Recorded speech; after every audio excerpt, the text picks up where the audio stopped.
Angibingelele okhulumayo uQiniso kaCebane, uPresident we-MK Youth League.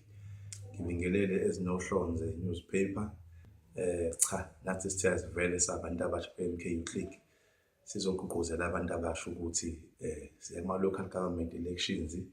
Ake sibumbaneni ona wonke amavidiyo akhona eSouth Africa sirejiste wherever we are. Sasigoka kwiportal yaka-IEC sorejistela ukuvota ukuze sikwazi ukuthi imikhandlu engakithi isilekelele sabantu abasha. Imikhandlu-ke eminingi nje throughout the country inama-youth office, ama-youth office anama-budget. But over the years, ama-youth office, they are not assisting us young people nangalutho. We do submit applications asizwa lutho. Amanye ama-youth office anabantu abadala bona ukuthi kuthiwa ama-youth office. So part of our priority is to make sure that we win the municipalities throughout the country and make sure that young people are deployed to administer ama-issues abantu abasha in youth offices. Because over the years we were getting former young people saying ama-youth office akakhuphukelwe i-budget, ikhuphuke, but all of a sudden they are not assisting young people. So siyacela abantu bakithi, let us make sure ukuthi we register to vote wherever we are ukuze sikwazi ukuthi ngoNovember sithathe imikhandlu engakithi sithole okufanele thina. And we are urging futhi ukuthi young people must be deployed in all strategic positions, because you can't have issues affecting young people and they are not dealt with by young people. So siyacela abantu bakithi ukuthi let us go out there, young people, let us claim our space, let us claim our rights, asiclaimeni okungokwethu ngaso sonke isikhathi wherever we are. As the MK Youth League National Detachment, we will be appointing election structures. We will be converting structures soon. Kuma-province, kuma-region, even national as well, sub-regions, ama-ward, ama-VD. Then from there, we'll be going all out, mobilizing young people to vote for MK Party. In 2024, abantu bakithi bavota, sabaneshwa-ke. Our vote was stolen, but that matter still enkantolo.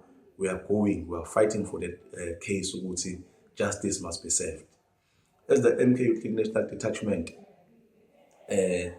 siyafuna ukuthi i-unity ku-MK Party senze sure ukuthi siyayikhuluma siyayenza, because the unity of this organization is sacrosanct. If we're not united, ngeke siwine lutho. Remember in 2024 we were united and we went out there, we voted in our numbers. Hence why today we have ama seats in government. Now let us make sure ukuthi sithatha yonke into asishiyi lutho. Some will ask ukuthi how, if IEC was uyena wayebala amavoti, uyena waye-administer ama-election, what will stop him from doing the same thing now? We are saying as young people, IEC must be ready ukuthi if ehlokoloze will deal with IEC, because we can't keep quiet while our rights, our democratic will is being stolen. Okunye-ke amaqabane-ke sizocela ukuthi si-report ukuthi as young people of the MK Party, we have a trip that's going to China ngomhla ka-6 April, sizobuya ngomhla ka-16. Njengoba sizohamba nje, we are going there, we'll be having bilaterals with other youth formations ase-China. So discuss ukuthi how can we drive the youth agenda globally, because abantu abasha ibona bayi-majority, but ibona high unemployment throughout. But we've seen that China has managed to decrease the high unemployment. So we are going to learn all those skills, which how are they making sure that unemployment iyehla ezweni labo, and also talking about how can they transfer our skills also in our country. How can they make sure ukuthi nathi in South Africa manufacturing iyakhula, because iyona enza sure ukuthi kuba khona imisebenzi. And how do we make sure that SMMEs are supported through government? Because just now in our country, government play a small role in our economic sector.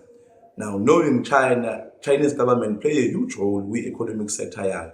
So we are trying to get the same ideology ukuthi figure la ukuze ikwazi ukuthi sisize abantu bakithi. We don't want a situation where only government plays a role if it must bail out big companies. No, government must play a role also making sure that employment will reduce on its own. Ungabi that it's left to a private sector to decreasing high unemployment. So that's part of our reason why we are going to China. And also to learn about the cultural revolution, because we can't say we are revolutionary, singabi na culture. We are Africans, we are cultural, but so far we've been neglecting our culture. So those are some of the things that ezenza ukuthi say China. But sifisa ukubonga sisho ukuthi kulo nyaka lo unyaka ama-election la sikhona sonke VD to VD umuntu emntwini ukuze umkhonto uphathe sihole emsholozi sihole kwaza umkhonto kwaza viva umuntu omusha viva phambili ngomuntu omusha phambili.